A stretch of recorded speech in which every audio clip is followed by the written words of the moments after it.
Tere päevast, head konverentsil osalejad. Mina olen Eleringi strateegiajuht Karl Kivinurm. Mul on rõõm olla täna päevajuhiks.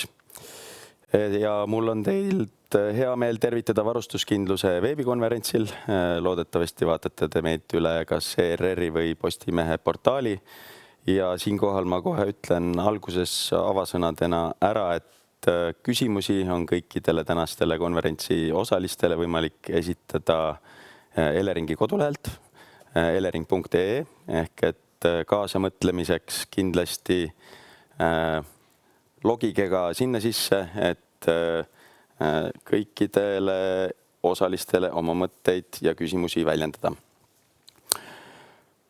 Tänavune aasta on olnud Eesti energiasüsteemile erakordselt tähenduslik, et oleme astunud ajaloolise sammu. Sünkroniseerimine Mandri-Euroopa elektrisüsteemiga on uus reaalsus. See on muutnud täielikult Eesti energiajulgeoleku aluseid ja põhimõtteid. Me oleme sellega küll maandanud väga suure energiajulgeoleku riskigi, kuid see on toonud ka kaasa oluliselt suuremat vastutust. Ehk et me Eleringis siin juhime igapäevaselt elektrisüsteemi sagedust ja head turuosalistega koos ka vajalikke võimekusi, et seda elektrisüsteemi püsti hoida. Lisaks sellel aastal on geopoliitiline olukord jätkuvalt väga habras. Ukraina sõda on meile iga päev meelde tuletanud, et energeetika ei ole ainult majandus- ja taristu küsimus, vaid on otseselt riigi julgeoleku küsimus. Energiasüsteem on üks esimesi sihtmärke kriisides, mida on näidanud meile ka Ukraina. Ja sellest tulenevalt siis ka ettevõttena oleme me näinud siin erinevaid intsidente ja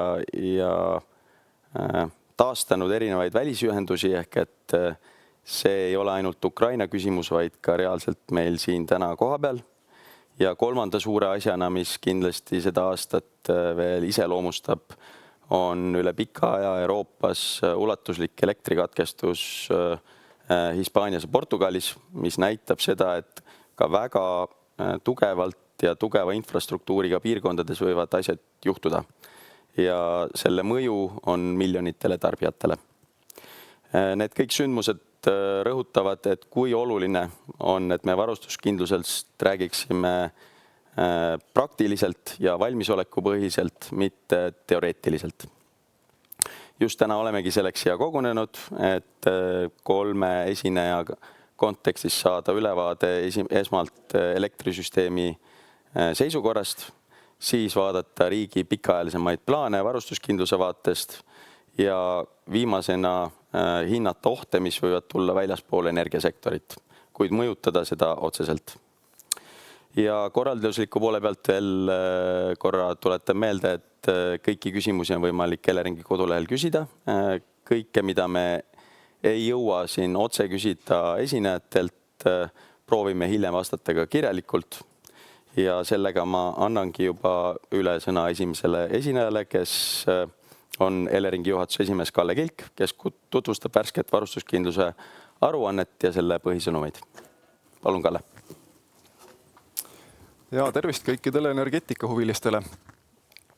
Eleringi jaoks on see hetk, kui me saame rääkida varustuskindluse olukorrast. Mõnes mõttes aasta tipphetk, see on see, mille jaoks Elering olemas on. Ehk meie ülesanne on Eestis tuled põlemas hoida igas olukorras ja hoida ka kodud soojad. Ja läbi sellise andmetepõhise analüütilise lähenemise me suudame hinnata seda, et kas meil on asjadega hästi või kui meil ei ole asjadega väga hästi, et mida tuleks teha selleks, et asjadega saaks olema hästi. Meie iga-aastases varustuskindluse aruandes me vaatame nii eeloleva talve olukorda, kui siis ka kuni 10 aastat ja isegi natukene pikemalt ette seda olukorda.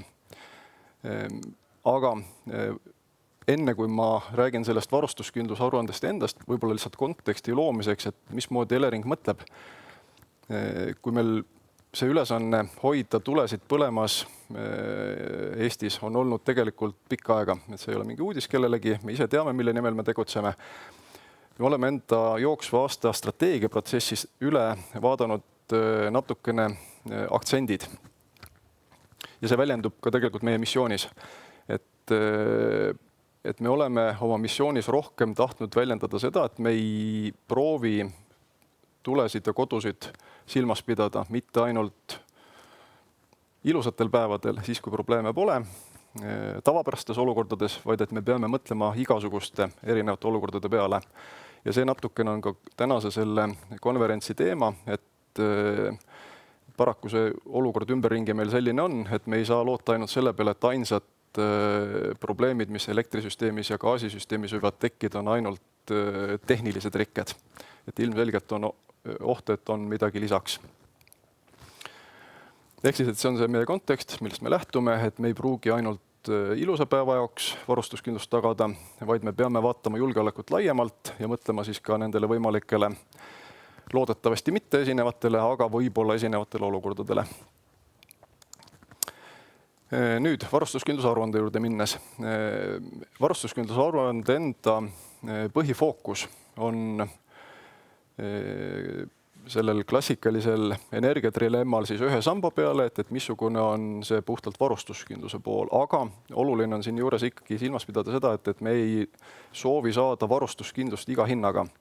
Me ei soovi saada varustuskindlust, mis eirab kõiki keskkonna eesmärke. Et me tahame ikkagi saavutada teatud balanssi.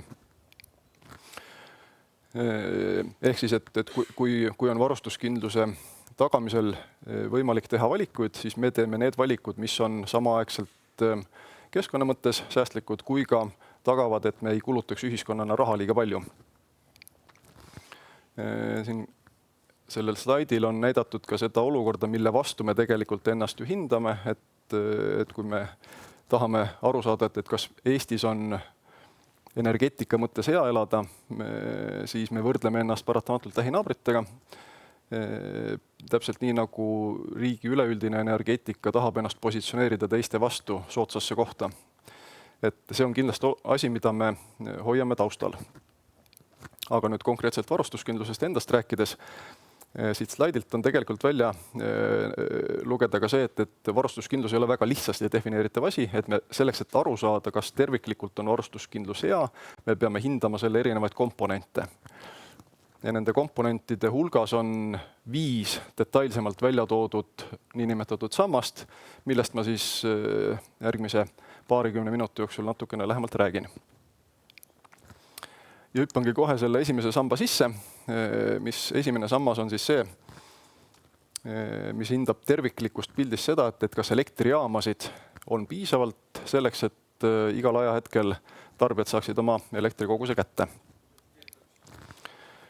Elektrijaamade piisavuse hindamine ei ole selline lihtne tehnika, et sa lihtsalt liidad kokku kõik elektrijaamad, mida sa tead, lahutad nendest maha eeldatava tarbimise ja siis konstanteerid, et kas tulemus on üle nulli või alla nulli. Et selleks, et tänapäeval hinnata seda, et kas meil on elektrijaamadega hästi, me peame suutma arvesse võtta väga palju faktoreid, mis ei ole ainult Eesti põhised. Ehk siis, et selle analüüsi maht on päris suur kogus tõenäosuslikke simulatsioone selle kohta, et millised on potentsiaalsed tulevikustsenaariumid erinevate välisühenduste kasutatavuste korral, erinevate rikete korral, erinevate kliimaaastate korral, et kas on kas soe talv, külm talv, vihmane aasta, mitte vihmane aasta ja nii edasi. Ja selle tulemusena üritatakse hinnata siis, kas on piisavalt palju selliseid hetki, kui me ei pea ennast tundma ebakindlalt. Ehk siis me üritame minimeerida nende tundide arvu, kus võib potentsiaalselt probleem tekkida just nende samad tõenäosuslike stsenaariumite järgi. Ja arvesse võetakse nii Eesti-siseseid kui ka naabrite elektrijaamasid ja meie vahelisi elektriülekandeliine. Ja see jutt on vajalik just selleks, et need muutused, mis me selles hinnangus aasta-aastalt sisse toome, et eelmise aasta raport ei ole kindlasti samasugune nagu selle aasta raport, sest teadmine sellest, kui suur on võimalus näiteks naabrite peale loota, see muutubki ajaga. Et eelmisel aastal arvestasime oluliselt suurema välisühenduste töökindlusega. Elu näitab, et tegelikult nende peale nii palju loota ei saa. Ja sellel on juba drastiline mõju, et kui me teame, et on potentsiaalselt neid tunde, kus välisühenduste kaudu importida ei saa, on rohkem, siis järelikult peab Eestis kohapeal olema elektrijaamasid rohkem. Ja seesama graafik siin tegelikult näitabki, et meie varasema teadmise kohaselt, kus me oleme rääkinud kuskilt 1000+ megavatti kohapealsetest juhitavatest elektrijaamadest, siis tänasest teadmisest 1000 pealt tegelikult lähema 10 aasta jooksul me peame liikuma 2 korda suuremate juhitavate võimsuste koguse suunas, selleks, et Eestis tuled põleks. Ja kui nüüd vaadata, et kuidas on võimalik sellist juhitavate elektrijaamade olemasolu tagada, siis ilmselge on see, et vanasse kaevu enne ei sülitata, enne kui uus on valmis. Nii palju kui võimalik tuleb hoida täna kasutusel olevaid elektrijaamasid töös, selleks, et meil ei tekiks seda hetke, kus uusi elektrijaamasid veel ei ole, aga vanasid enam ei ole. Ehk siis sellest graafikult on ka näha, et täna on nende juhitavate elektrijaamade kogus väikese varuga tänase vajaduse vastu, aga selleks, et tekiks siin kuskil 5-6 aasta pärast puudujääki, peame me ka täna hoidma neid jaamasid selles koguses ikkagi kasutuskõlblikuna.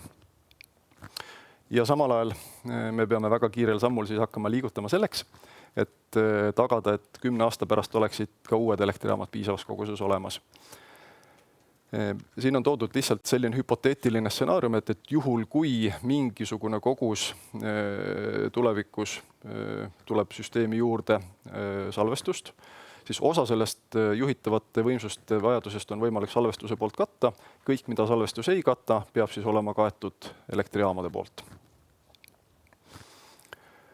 Need moodused, mismoodi me siis tagame elektrijaamade olemasolu, et tänased elektrijaamad nendele päris elu näitab, et elektriturul on väga suur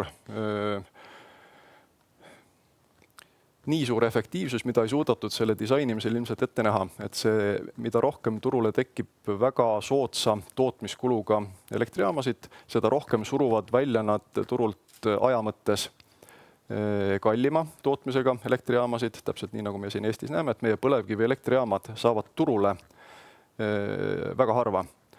Aga samas see süsteem kuidagi ei tekita motivatsiooni neid jaamasid ikkagi hoida kasutuskõlblikuna, kui nad turult enam raha piisavalt ei teeni. Ehk siis, et see tänane turuloogika vajab mingisugust täiendavat abikätt selleks, et garanteerida, et need väga harva kasutatavad, aga sellel kõige halvemal hetkel need jaamad peavad olemas olema, et me peame tagama siis mingisuguse täiendava mooduse, kuidas nendele siis motivatsioon tekiks, hoida oma jaamad elus või siis ehitada uusi jaamasid. Ja see on nüüd see, mille osas meie sõnum on sellest varustuskindlusaruandest, et meil ei ole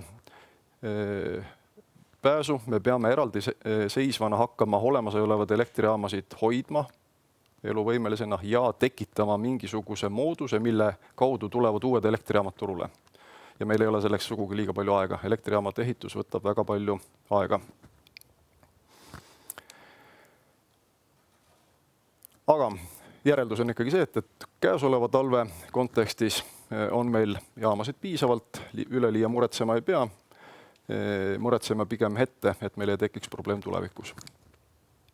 Nüüd teine aspekt. Minnes natukene tehnilisemaks, mida siin korra juba mainiti, et meie kõige suurem muutus käesoleval aastal on olnud see, et me nüüd ise tegeleme süsteemi tasakaalu hoidmisega, tagame kiired reservid, siis me peame suutma hinnata ka seda, et kas meil need reserve piisavalt on tulevikus. Et varasemalt me oleme tegutsenud ainult aeglaste reservidega, nüüd on tekkinud kiirete reservide turg. Turuosalised on aru saanud, et see turg on mingi koht, kus on võimalik enda investeeringut tasa teenida ja me näeme, et see reservide vajadus, mis tulevikus on siin graafikul näidatud, mis on õrnalt kasvava tempoga, see kaetakse tulevikus üpris suure varuga ka ressursside poolt ära. Osa nendest ressurssidest tuleb juurde tänu sellele, et me Eleringina spetsiaalselt korraldasime ühe hanke, nähes ette, et potentsiaalselt on tulevikus probleem. Korraldasime pikaajalise reservide tagamise hanke, läbi mille siis Eestisse tuleb 236 megavatti täiendavat reservi juurde. Aga lisaks sellele me näeme, et ka turg selles kontekstis pakub piisavalt palju signaale selleks, et investorid on nõus oma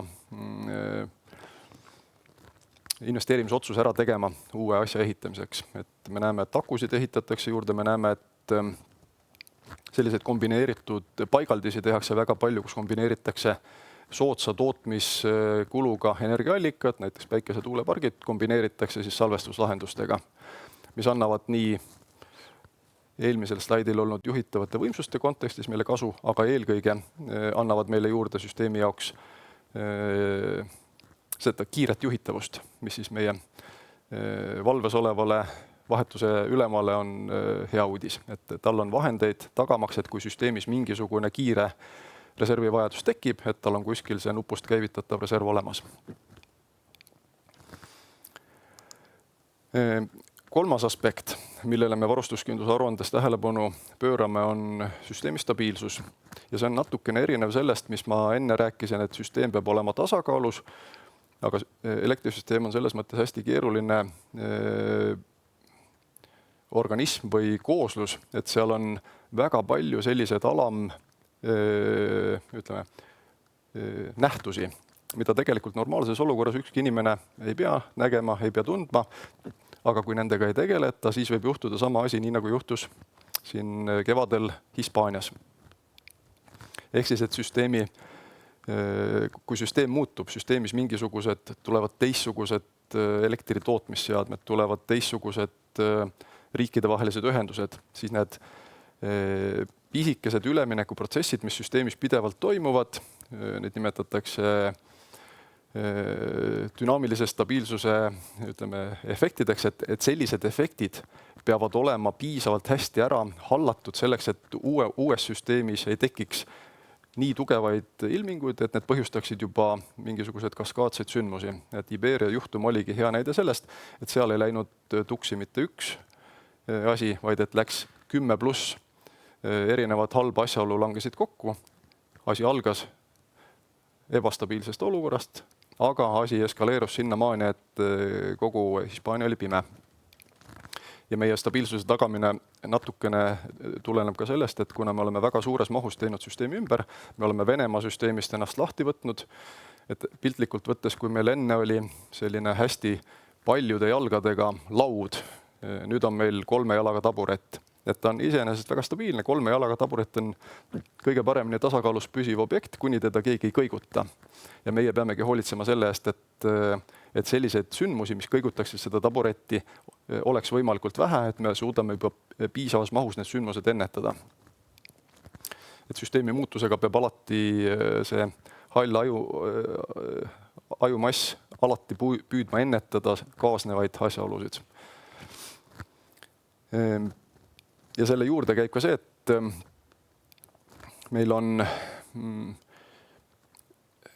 teatud töövahendid, mitte et me lihtsalt teame, mis on need tulevikus need fenomenid, millega me peame ennetavalt tegelema, et jamasid ei tekiks, et me peame suutma ka need tööriistad, tänased tööriistad, mis meil on olnud aegade algusest peale suhteliselt elektrivõrk on üle 100 aasta vana, et nad on aegadest algustest pärit. Et me peame üle minema natuke rohkem tänapäevaselt tööriistadele, mis suudavad automatiseeritult ja väga ülikiiresti reageerida. Ehk siis, et meie digitaalne muskel on üks oluline koht, kuhu me peame siis panustama juurde selleks, et eelkõige need kiired stabiilsuse protsessid saaksid olema hallatud süsteemi poolt. Aga sõnum siin juures on jälle see, et meie tänase teadmise järgi me oleme suutnud ette prognoosida sellised ilmingud, mis lähima mingi 5 või 10 aasta jooksul võiksid tekkida. Millele me peame lihtsalt tähelepanu pöörama, on see, et energiasüsteem areneb edasi, et me juba täna mõtleksime selle peale, mida teha aastal 2035+ kontekstis. Sest kui me seda probleemi hakkame lahendama siis, kui ta tegelikult ilmneb, siis on juba hilja. Nüüd elektrivõrgu piisavuse juurde. See klassikaline tarneahel varustuskindlusel on, et kuskil peab elekter olema toodetud, siis peab olema ta üle kantud ja siis alles saab tarbija seda elektrit kasutama hakata. Et küsimus on, et kas meie elektrivõrk on piisav. Et kui me enne hindasime, et elektrijaamasid me peame Eestisse lähema 10 aasta jooksul tegelikult juurde tekitama, selleks, et me tunneks ennast hästi. Siis elektrivõrgu poole pealt meie peamised väljakutsed on tingitud sellest, kui nende uute elektrijaamade asukohad võrreldes olemasolevate elektrijaamadega muutuvad väga suures ulatuses. Et tänane elektrivõrk on väga tugev, ta on töökindel, tugev, tema töökindlus on siin mitu komakohta peale selle koma on 999, eks. Kui me mõtleme selle peale, et meil tootmiskeskused nihkuvad teistesse kohtadesse, me mõtleme selle peale, et meil peab olema tegelikult piisavas koguses ligipäev soodsatele elektriallikatele, mis on väljaspool Eestit, siis elektrivõrgu arengu poole pealt me pigem näeme, et me peame suutma uued elektrijaamad Eestis liita, niimoodi, et see ühiskonnale kõige soodsam on, selle jaoks on meil õnneks uus ja ma arvan, et ka mõnes mõttes paindlikum liitumiste kontseptsioon välja töötatud, see on rakendatud, see täna juba kehtib. Ehk siis, et me saame ise teha otsuseid selle kohta, millist võrku me ette arendame, nähes juba, kuhu tegelikult tulevikusse elektritootmise raskuskese nihkub. Ja teine külg on siis need piiriülesed projektid, et me oleme küll täna juba Eesti päris hästi ühendatud välisriikidega, aga see on Euroopa Liidu ülene küsimus, et kuidas tervikuna Euroopa Liit oma energeetika tulevikku kujundab. Ja see tulevik tänasel hetkel on ikkagi väga selgelt selles suunas, et väga palju tuuakse juurde taastuv elektri tootmist, mis siis tähendab seda, et mingitel ajahetkedel on ühes Euroopa piirkonnas soodne hind, mingitel ajahetkedel teises. Me peame olema võimelised võimalikult palju kasutama ära siis riikide vahelisi ühendusi selleks, et seda sellel hetkel soodsat elektrit jagada laiali teiste riikide vahel. Et võibki olla, et mingil päeval liigub näiteks elekter Leedust Soome suunas, mingil päeval Soomest Leedu suunas, mingil päeval Eestist Hispaania suunas ja mingil päeval vastupidi. Ja selles kontekstis on mõistlik teha Euroopa Liidu sisesed ühendused võimalikult tugevaks, mis siis aitab Euroopa Liidul tervikuna natukene vähendada sõltuvust välistest energiaallikatest. Tänasel päeval on Euroopas kahjuks liiga suur sõltuvus välistest energiaallikatest ka elektri tootmisel ja see kahjuks teeb meie muud otsused keerulisemaks, kui me kellestki sõltume liiga palju. Et jah, nende piiriüleste projektidel on väga selge mõju otseselt meie enda tarbija varustuskindlusele, mida rohkem ühendusi, seda suurem on tõenäosus, et mõni nendest ikka töötab. Sellel on otsene mõju meie tuleviku hinnale. Kui me ei tee neid ühendusi liiga kalleid, siis on võimalik, et nende ühenduste kaudu me saame selle investeeringu vastu soodsama elektrihinna. Ja lisaks siis Euroopa Liidu üleüldine sõltumatus läbi selle kasvab. Ja nüüd viimane asi, millele ma tahaks natuke rohkem tähelepanu pöörata, on energiajulgeolek. Ja see oli seesama kontekst, mida siin varasemalt kirjeldasime, mida liiga palju, 5 või 10 aastat tagasi arvesse ei võetud. Et on olnud riigis palju inimesi, kes tegelikult on sellist tulevikku ette näinud ja ma arvan, et härra Herem, kui ta hiljem räägib, esindab täpselt sellist vaatevinklit, kellele tegelikult see tänane reaalsus on olnud ette nähtav juba väga pikka aega. Aga energeetikas seda otsest vajadust liiga palju panustada sellesse, et me oleksime valmis ka erakorralisteks olukordadeks varasemalt ei ole olnud. Täna meil ei ole muud alternatiivi. Täna me peame olema selleks paremini valmistunud. Ja see energiajulgeolek tähendab meile ikkagi mitut asja.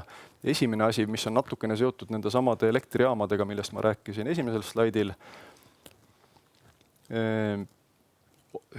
Headel aegadel ei ole tegelikult vahet, kus on elektrijaam. Et üle Euroopa, kui ühendused on piisavad, siis olgu ta kas või Hispaanias, et kuni ei ole suuri probleeme, nii kaua jõuab elekter ühest riigist teise. Energiajulgeoleku kontekstis me peame suutma hinnata ka seda olukorda, kui mingil põhjusel kas on taristu halvatud või on mingid muud probleemid, mis takistavad energiaturul toimimast nii, nagu ta peaks toimima. Nendes olukordades on Eestis asuv elektrijaam parem kui Eestist väljas asuv elektrijaam. Nii lihtne see ongi. Et paratamatult selle juures tuleb arvesse võtta, et kui me tekitame julgeolekust lähtuvalt mingisuguseid turuoptimumi suhtes erinevaid lahendusi, siis see paraku maksab lisaraha, et sellega tuleb arvestada. Aga see ongi see koht, kus tegelikult Eleringi-laadsed ettevõtted saavad teha mingisuguseid otsuseid ainult siis, kui sellel on laiem ühiskondlik aktsepteering peal. Et ei ole kuidagi mõeldav, et me 10 aastat tagasi oleksime ütelnud, et me tahame teha mingisugust asja igaks juhuks kriisiolukordadeks. Ühiskond ei oleks tundnud selleks vajadust, klient ütleb, et ta ei ole nõus selle eest piisavalt maksma. Ma arvan, et täna on see olukord, kus me suudame selgitada, miks see on mõistlik. Et me peamegi arvel võib-olla nägema mingisugust täiendavat lisatasu selleks, et oleks valmisolek ka halvaks olukorraks. Ja nagu öeldud, see potentsiaalne halb olukord võib olla siis see, et meil on mingil põhjusel vaja elektrit toota ainult Eestis mingitel hetkedel, nagu see uuest aastast meie kõikide arvetele tuleb juurde üks täiendav komponent varustuskindluse tagamiseks, mis on siis saartalitusteenuse tasu. Ja see ongi täpselt sellise olukorra jaoks, et meil oleks kriisiolukorras Eestis endas elektrijaam olemas. Aga võimalik, et mingisuguseid samasuguseid asju me peame ka tulevikus tegema just Eestit ennast silmas pidades. Ja nüüd see teine pool on see, et me peame siiski ka, hoolimata sellest, et me tahame ressursse Eestisse, me tahame olla valmis ka selleks, et võimalikult keeruline oleks meid panna sellesse olukorda, kus meil on kas võrk kahjustatud või mingid kübersüsteemid, küberrünnakute kaudu infosüsteemid maha tõmmatud. Et see teine aspekt siis julgeolekul on kriisivalmidus. Ja ma arvan, et selle kriisivalmiduse osas, kui seda üritada natukene lihtsustatult kokku võtta, et me tahame olla valmis nii võimalikeks hübriidrünnakuteks, kui me tahame olla valmis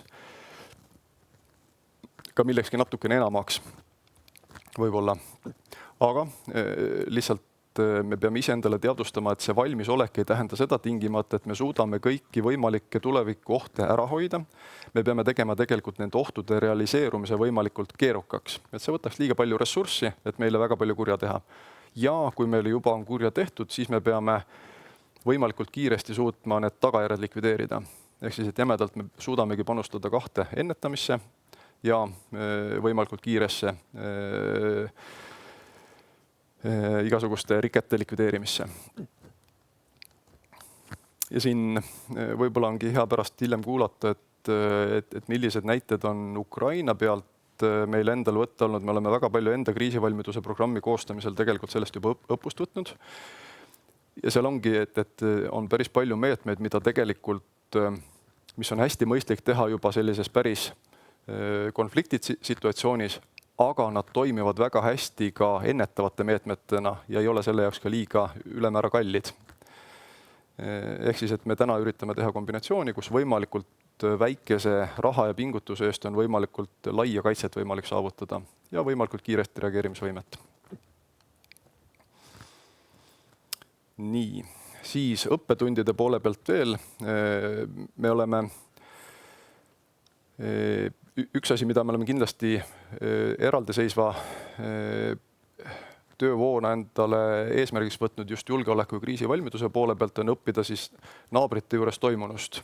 Ja esimene asi, millest me sellel aastal saime siis õppima hakata, on Hispaania ja Portugali katkestuse juhtum. Ma sellest juba rääkisin, et me peame suutma ennetada neid fenomene, mis seal süsteemis juhtuvad.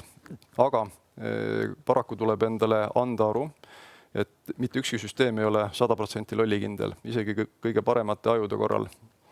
Üks päris suuri õppetunde, mida me tegelikult sealt võtsime, on see, mismoodi on võimalik peale väga massiivset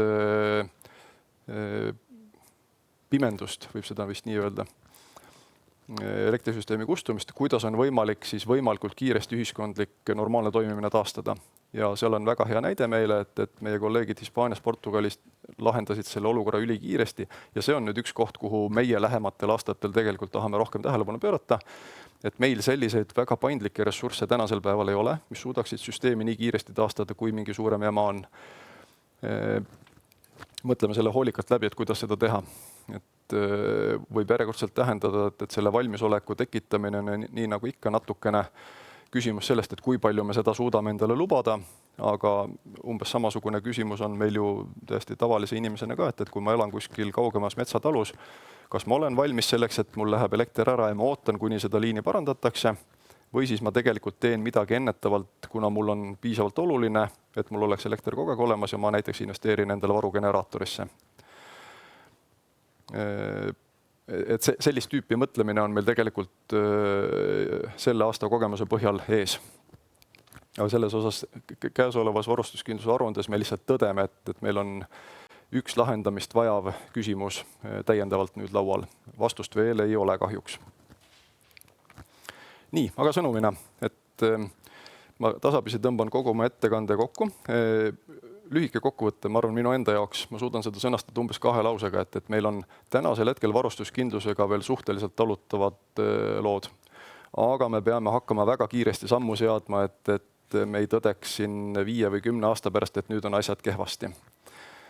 Ehk sellega ma enda poolt võtaksingi praegu selle jutu osa kokku ja ma loodan, et äkki on vahepeal tekkinud mingeid küsimusi, et saab nendele siin jooksvalt vastata. Ja, aitäh, Kalle, selle põhjaliku ja selge ülevaate eest. Küsimusi on. Ma tuletan kõigile kuulajatele meelde veel, et elering.ee kodulehel on neid küsimusi võimalik veel juurde esitada, et kindlasti kasutage seda võimalust. Võib-olla hea oleks siia panna ette kindlate võimsuste slaid, sest et hästi palju küsimusi on tulnud just selle kohta.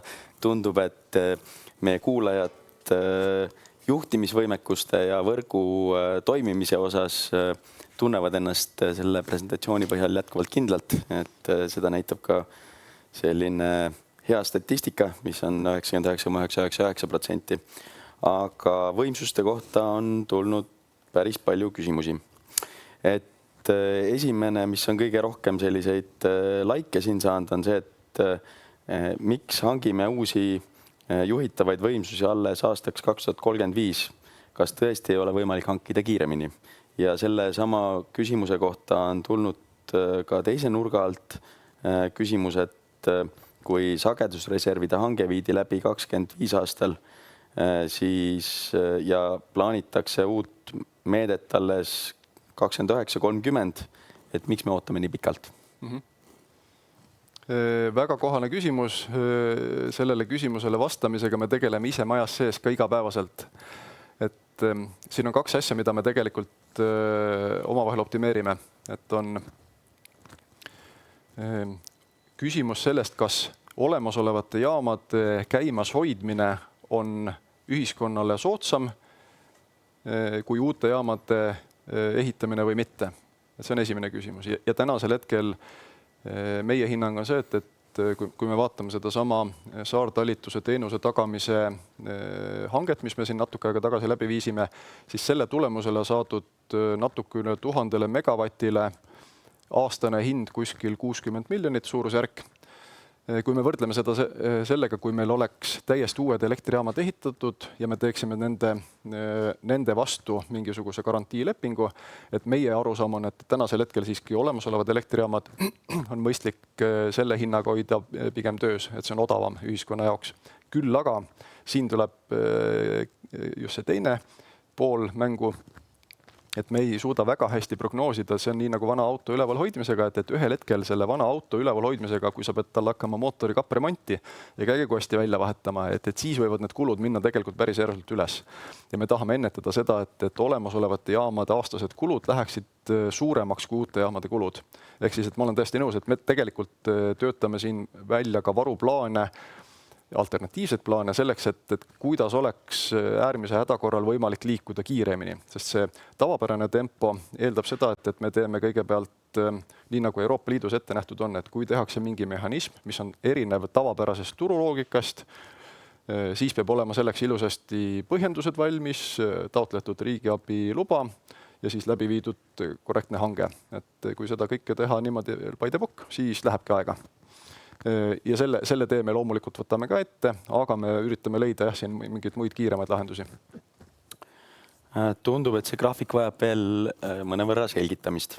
Et on küsimus, et miks 2020 aasta juhitava võimsusena ei arvestata akusid, aga 35. aastal on kirjas 400 megavatti akusid. Et tõenäoliselt siin need read vajavad selgitamist, mis seal sees on ja mis mida need tähendavad? Just esimene asi, akudena akud panustavad juhitavasse võimsusesse teatud osas, et kuna akudel see salvestusaeg on tavaliselt üpris lühike, siis kui me paneme üles näiteks 1 megavati akusid, siis ta varustuskindlusesse ta ei panusta 1 megavati ulatuses. Ja see eriti, et see asi väga keeruline oleks ja sõltuvus on ka mittelineaarne, et mida rohkem neid akusid on, seda erinevalt nad võivad võrreldes väikese koguse akudega. Et me oleme siia lihtsalt toonud välja sellise lihtsustatud eeldus, et juhul kui akusid on teatud kogus, siis võib-olla nad suudaksid tagada 400 megavatti juhitavatest võimsustest. Et loomulikult, kui tegelikult turupõhiselt tuleb akusid ja salvestusseadmed kiiremini, siis kogu see pilt muutub. Et siin on lihtsalt üks hüpoteetiline tulevikustsenaarium, aga tänasel hetkel akused sellises mahus, kus nad panustaksid süsteemi varustuskindlusele märgatavalt, kahjuks veel lihtsalt ei ole. Et me peamegi suutma hinnata seda, et kui nad ühel hetkel on juba olemas, siis meie loomulikult enda varustuskindluse nendes tõenäosuslikes arvutustes paneme need kõik ilusasti sisse ja plumpsti sealt nii-öelda masinast tulebki välja tegelik pilt. Et siit on ka hea näha, et seal pikaajalise sagedusreservide hanke sees on ka akud, et selles mõttes on need juba ka sealt arvesse võetud, aga jätku küsimus sellele on veel, et kas Elering arvestab akusid samasuguse teguriga, et 1 megavatt 2 tunnis salvestust võrdub 1 megavatt gaasijaama? Ei, sellele ma tegelikult juba eelmise küsimuse käigus vastasin, et 1 megavatt ei võrdu 1 megavatiga antud kontekstis. Et akude puhul tuleb arvestada seda, et kui suur on nende mahutavus, eks. Ja kui näiteks on 1 megavatine aku, mis on näiteks, 2 tunni salvestusvõimekusega, siis seal on teatud meetod, mille järgi siis arvestatakse, et kui suur osa sellest 1 megavatist on tegelikult juhitava võimsusena arvestatav. Ja tänasel hetkel, kui ma õigesti mäletan, see suurusjärk 25%, aga see on mittelineaarne. Selles ongi see probleem, et see sõltub nende akude kogusest, sest kogu juhitavat võimsust ei ole võimalik kahjuks akudega asendada. Et esimeses faasis mõjuvad nad natukene rohkem suuremas ulatuses, mida rohkem akusid on, seda väiksemas ulatuses nad süsteemi terviku jaoks panustavad. Järgmine küsimus tuleneb just energiajulgeoleku konteksti, et miks Elering soosib gaasijaamasid ehk energiajulgeoleku riski? Gaas tuleb ju kolmandatest riikidest ja seeläbi on manipuleeritav. Siin analüüsi juures tegelikult tahaks öelda, et Elering ei soosi ühtegi juhitavat elektrijaama. Et selles varustuskindluse aruandes hinnatakse seda, et kui suur on tõenäosus, et mingisuguse tulevikustsenaariumi korral meil tekib rohkem kui 8 tunnil aastas elektripuudujääk. Ja me oleme siia varustuskindluse analüüsi pannud sisse ainult täna teadaolevad investeeringud ja uued elektrijaamad. Ja kui me siin tõdeme, et meil on vaja midagi juurde, siis see analüüs ei ütle seda, et mis tüüpi asi see on, mida me juurde vajame. Et me teame lihtsalt, et meil on vaja nupust käivitatavat elektrijaama. Ja juhul, kui nüüd ühel hetkel hakatakse vaatama, et mismoodi see konkreetsel tehnoloogial baseeruv juhitav elektrijaam siis varustuskindlust mõjutab, siis selle jaoks tehaksegi eraldi analüüs. Enamusel juhtudel vahet ei ole, on ta siis näiteks, gaasi peal töötav või mis need alternatiivid isegi siin kandis oleks. Võite välja pakkuda, kui teate mõnda, et kui see mõni teist tüüpi elektrijaam panna selle gaasi asemel, kui tema panus varustuskindluse parandamisse on sama suur, siis ta ongi täpselt sama hea. Nüüd järgmine küsimus natuke eemale kindlatest võimsustest ehk et milline on Eleringi enesekindlus taristu turvamisel ja küberohtude eest? Milline on Eleringi enesekindlus? See on huvitav. Me oleme natukene inseneriorganisatsioon, et me seda enesekindluse mõõdikut ei ole päris mõõdetavaks veel endal teinud, aga ütleme niimoodi, et meil on kogemus sellest, mis on juhtunud päris elus.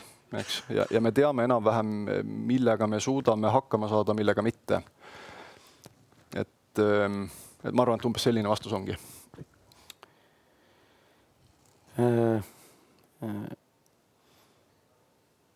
Et siin viidatakse või viitasite, et viimane Hispaania Portugali rike lahendati kiiresti ning meil on sellest õppida. Kuidas seal, et antakse mõista, et see ööpäev, mis seal oldi ilma elektrita, on liiga pikk, et kas meil on veel kehvem seis? Ma paraku pean ütlema, et Eestis tuleb arvestada isegi kuni 3-päevase varustuse taastamisega. Et küsimus on selles, et millised on need vahendid, millega nii-öelda nullist süsteemi käivitada. On olemas kohti, kus on sellised ressursse, millega seda teha kiiresti väga palju. Hispaania on üks nendest, et neil on hüdroelektrijaamasid. Hüdroelektrijaamaga on hästi lihtne süsteemi nullist käivitada. Nemad tegidki palju erinevaid saari, kus nad siis mingi elektrijaama ümbruses hakkasid tarbimist sinna külge koguma, taastama ja siis ühendasid need saared kokku. Eestis sellist võimalust ei ole. Et Eestis on meil seni ainult üks elektrijaam, mis suudab endale suuremat kogust võrku külge võtta, on Kiisal. Me tegelikult tahame tekitada siia täiendavaid võimekusi kuhugi. Et see on minu arust see võtmekoht, et me ei jääks sinna 72 tunni loogikasse kinni, vaid saaks paremaks. Tundub, et ikkagi kindlate võimsuste juurde peame tagasi naasma. Et viidatakse sellele, et slaididelt saab aru, et erinevalt praegusest on 27. vaja ainult 500 megavatti põlevkivijaamu ja 29. saaks kõik vanad plokid sulgeda. Kas see on nii? Ma isegi ei oska öelda, kust see välja loetakse. Mina näen, et siin on meil 28. aastal on kokku vaja 1200 megavatti, 30. aastal 1300 megavatti, et need kogused peavad meil olemas olema. Et kui meil ei ole selleks ajaks uusi elektrijaamasid, siis meil selleks ajaks peavad olema selles koguses vanad elektrijaamad. Ja kui meil 32. aastal näiteks on vaja veel rohkem, aga vahepeal ei ole uusi ehitatud, siis ikka peab olema see kogus, mis on 32. aastal vaja. Tundub, et see küsimuste voog, inimesed lähevad üha rohkem sisse ja tahaks veel küsida, aga kahjuks aeg on meil nulli kerinud, et me peame minema konverentsiga edasi. Aitäh sulle, Kalle! Aitäh! Ja kõikidele küsimustele, mis jäid vastamata, proovime vastata kindlasti ka kirjalikult Eleringi kodulehel. Ja järgmisena on mul hea meel sõna anda TalTechi energiapoliitika professorile ja Kliimaministeeriumi nõunikule Einar Kiselile, kes siis räägib meile riigi vaatest ja visioonist läbi ENMAK 2035 eelnõu, et kuidas varustuskindlusega see raamistik luua. Palun. Aitäh! Tere ka minu poolt ja tõesti räägiks natukene seda tausta, millest tulenevalt nii-öelda riigi vaatest me selle varustuskindlusele oleme kõik üles ehitanud. Ehk võtaks kogu selle energiamajanduse arengukava 2035. aasta eelnõus olevad punktid, mis moel või teisel räägivad tegelikult energiajulgeolekust ja räägiks nendest, kuidasmoodi nad tegelikult varustuskindlust siin ka mõjutavad. Et kui me alustame sellest, et kus Eesti tegelikult oma energiamajandusega täna asub, siis kui ei ole midagi tegelikult väga häbeneda, ehk erinevates edetabelites on Eesti energiamajandust hinnatud päris kõrgelt. Samas, kui me nüüd vaatame neid samad kahte viimast, mis on siis Maailma Energeetikanõukogu ja Maailma Majandusfoorumi hinnangud energiasüsteemidele, siis need on need kaks edetabelit, mis tegelikult sisaldavad endas ka energiajulgeoleku mõõdet. Ja sealt tulenevalt tegelikult me saame ka välja tuua selle, et võrreldes teiste dimensioonidega, ehk siis nii keskkonnamõju kui siis ka hinna taseme järgi, on tegelikult meil energiajulgeoleku tase mõnevõrra madalam, kui on sellised parematel riikidel. Ehk see on tegelikult see valdkond, mis vajab selgelt fookust ning vajab seda, et me liiguksime jällegi uute lahendustega edasi. Ja selgelt me oleme täna sellises üleminekuperioodis, kus meil on vanas süsteemist, mis on olnud väga palju põlevkivipõhine, kus me liigume tegelikult nüüd uude ajastusse nii selles poole pealt, et me tegelikult oleme nüüd ka oma süsteemiga toimimas Euroopa sagedusalas, kui siis ka selles mõttes, et me peame liikuma ühelt sellist tootmise portfellilt uuele tootmisportfellile. Kui vaadata natukene neid energiamajanduse näitajaid, siis võib-olla kõiki neid numbreid siin kindlasti lahti ei räägiks, aga oluline, mis siit tähele tasub panna, on see, et meil on täna taastuvenergiat natuke üle 2000 megavati püsti ning juhitavat võimsust umbes 1800 megavatti. Ehk see portfell on see, mis on täna meil andnud kõige parema tulemuse, aga selgelt me peame siit edasi liikuma ja leidma sellise lahendused, mis võimaldaks tuua energia hinda allapoole ning vähendada ka keskkonnamõju. Nüüd, kui me räägime energiamajanduse arengukava 2035. aasta eelnõu eesmärkidest, siis võtamegi jällegi klassikalise energiatrilemma loogikast, ehk energiamajandus peab tagama nii energiajulgeoleku, kasvatama riigi konkurentsivõimet ja aitama kaasa siis ka puhta energiaga majandusele üleminekule. Mida me konkreetselt siis tegelikult oleme plaanimas selle eelnõuga? On siis see, et kõigepealt tuleb Eleringil vedamisel tagada piisavas mahus juhitavat elektri tootmisvõimekust. Ehk Elering oma iga-aastaste varustuskindluse aruannetega peabki andma selle arusaama, kui palju meil tegelikult jooksvalt 10 aasta vaates uusi juhitavaid võimsusi vaja on, ning siis sellest lähtuvalt tegema ka otsuseid, kas neid võimsusi on vaja juurde hankida või mitte. Üks suuremaid lahendusi, mis on loomulikult selliste jaamade jaoks, selliste juhitavate võimsuste jaoks vajalik, on kas siis näiteks gaasijaamad, mida on võimalik enamasti tänastes oludes üles ehitada ka sellised, et nad on võimelised kasutama ka nii-öelda piltlikult biogaasi või biogaasi energiat. Ja kui siis need jaamad on järk-järgult valmis ehitatud, siis on võimalik hakata meil ka tegelikult sulgema vanemaid põlevkiviblokke. Sinna kõrvale loomulikult on järjest rohkem tulemas ka salvestid, mis toovad erinevate reservide hoidmisega seotud kulusid alla. Teine plokk, mis energiajulgeolekuga selgelt haagib, ehk on siis teema energiataristu kaitse. Ehk tegelikult on Elering teinud nagu väga suure töö ära juba ette lähtuvalt siis sellest desünkroniseerimise protsessist ning seda teadmist, mis selle raames on tekkinud, on vaja kindlasti jagada ka teiste ettevõtetega, energiaettevõtetega, kes puudutab nii elektri tootmist, kui ka tegelikult soojuse tootmist ja võrgu tegevust. Ehk see on koht, kus me peame natuke jagama ka seda kindlusteadmist, mis meil tegelikult on täna Eleringis juba tekkinud, aga vajab tegelikult kasu on sellest vaja tekitada ka teistele elektriettevõtetele. Kolmas plokk, mis tegelikult energiajulgeolekuga haakub, on seotud elektrikatkestuse keskmise ajaga. Loomulikult siin Kalle rääkis ka sellest, kuidas sellised pimendushetked võivad teoreetiliselt olla päris pikad, aga me sihime ikkagi sinna poole, et vähemalt sellises normaalolekus meie elektrisüsteem oleks võimeline tagama seda, et elektrikatkestuste keskmine aeg tarbimiskoha kohta 5 aasta keskmisena ei oleks siis alla 120 minuti aastas. Ehk me räägime seda alla 2 tunnist. Kui me siis vaatame, mida on tegelikult erinevate juhitavate võimsuste turule toomiseks ära tehtud ja kuhu me tahame siis tegelikult jõuda. Ehk ma siin rääkisin juba olemasolevatest võimsustest.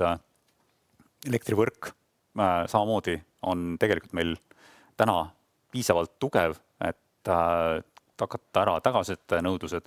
Samas me peame vaatama ka loomulikult seda, missugune nõudlus elektrile võib siin tekkida ka 10 aasta vaates.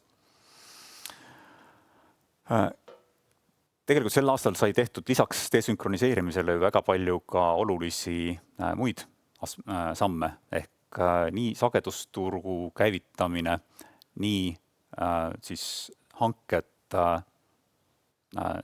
saartalitluse reservi tegemiseks, kui siis ka uus regulatsioon ka värskelt siis strateegilise reservi loomisel, kui on seda vaja mingil hetkel teha, siis need sammud tegelikult annavad kindluse, et võimalused ja võimekus oleks Eleringil olemas kõiki neid samme teha.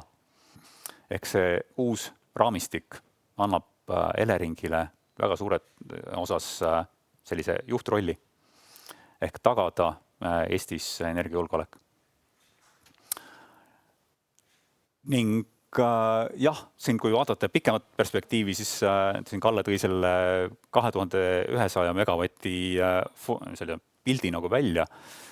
See on üks selline äärmuslik, kindlasti tänasest teadmisest lähtuv stsenaarium, kus meil võib sellist võimsust vaja minna. Aga seda vaadatakse kindlasti iga aasta üle.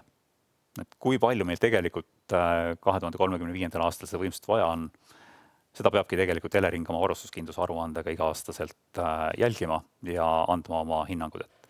Tänane selline kõige, ma ütleks, ekstreemsev teadmine võib-olla ongi siis see, et kui on tõesti väga külm talv, tuult ei puhu, päikest ei ole ja meil on tekkinud näiteks ka uusi suuri tarbijaid, siis selline võimsus võib olla vajalik.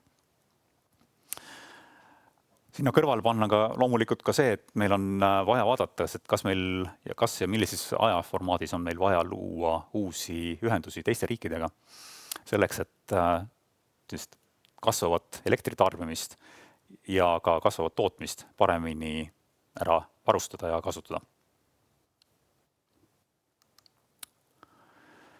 Sinna kõrvale kindlasti ka see, et meil on vaja siis arvestada ka salvestuse arendamisega, et kui siin räägitud, et täna meil salvesteid veel väga palju turul ei ole, siis kui vaadata seda võimsust, mis on täna juba ehitamisel, siis pilt muutub siin arvatavasti lähimate aastate jooksul päris tublisti. Ning see on jällegi üks aspekt, mida kogu turu käitamisel ja juhtimisel Eleringil on võimalik tulevikus rohkem kasutada. Ning teiselt poolt on võimalik ka loomulikult tagada seda, et sellised võimsused ka turul olukorras saaksid päris sujuvalt töötada. Ehk täna on näha seda, et selliseid salvesteid ehitatakse päris puhtalt vastu turgu, ehk meil ei ole vaja selle jaoks mingeid eraldi toetusi maksta. Ehk juba see, et meil on tegelikult täna mõnevõrra üle küllastunud taastuvelektri-turg aitab tagasi sellele, et selline majanduslikud hoovad salvestite tekkimiseks on täiesti olemas. Ning see ongi selline tsükliline arendus, mis siin on juba tegelikult juba käimas, ehk ühelt poolt alguses liiguvad taastuvad mõnevõrra ette. Sellega annavad tegelikult signaali turule, et on vaja salvesteid juurde, siis tekivad salvestid sinna juurde ja see annab tegelikult järjekordse võimaluse taastuvatel oma arendusi juurde luua. Ehk tänast olukorda, kus meil taastuvelektri tootmist nagu väga palju juurde ei tule hetkel, võibki tegelikult vaadata selle tsükli osana. Ehk meil on täna see tsükkel, kus tegelikult juurde tuleb salvesteid, mis aitavad tegelikult järgmises tsüklis jällegi taastuvelektrit rohkem ka turule. Ning loomulikult annab see ka kaasa selliseid uusi võimalusi mõtlemaks ka selle üle, et kas meil on vaja siin tuua mingit uut tüüpi salvestit veel turule, me räägime vesisalvestitest, kuidas moodi nemad sellele turule mahuvad. Ja loomulikult seal vaatama ka seda, et kuidas moodi nende salvestite eluiga ja töövõimekus pikas perspektiivis üldse välja paistab. Ehk tänase teadmise järgi me räägime sellest, et meil on arelikult akusalvestite efektiivne tööiga on kuskil 10-15 aastat ja siis me peame hakkama vaatama juba uusi alternatiive sellele. Ehk asja kokkuvõttes, julgeoleku poole pealt me vaatame nii uute gaasijaamade ehitamist kui ka salvestite ehitamist ja sinna juurde tegelikult peaks andma võimalus ikka rohkem veel tarbijatele sellele turule sekkuda. Ehk see, kuidas moodi täna salvestusturule on juba ka tarbijate pakkumised ning selline tegevus ka jõudnud, on väga positiivne ning see kindlasti laieneb lähiaastatel veelgi. Ehk tarbijate teadlikkus Eestis on keskmisest Euroopa Liidu tasemest kindlasti tunduvalt kõrgem elektrituru toimimise osas ning sellest tulenevalt on näha, et tegelikult neid huvilisi, kes siia turule sellise tarbimise juhtimise poole pealt tulemas on kindlasti lähiaastatel veel. Ja siit me jõuamegi tegelikult selle teise energiavarustuse ja energiatrilemma dimensioonini ehk selleks, et elektri hind oleks taskukohane kõikidele kodutarbijatele ja konkurentsivõimeline äritarbijatele, peame vaatama seda, kuidas moodi me paigutume oma hinnastamisega kogu siin piirkonnas. Ehk selgelt me konkureerime kõikide teiste riikidega siin piirkonnas. Jätame siin võib-olla Saksamaa kõrvale, kes tegelikult on täiesti eraldi liigas, sest nende mõistes suurtarbijad on meie mõistes ülisuurtarbijad ja meie mõistes suured tarbijad tegelikult Saksamaal on sellised üsna keskmised.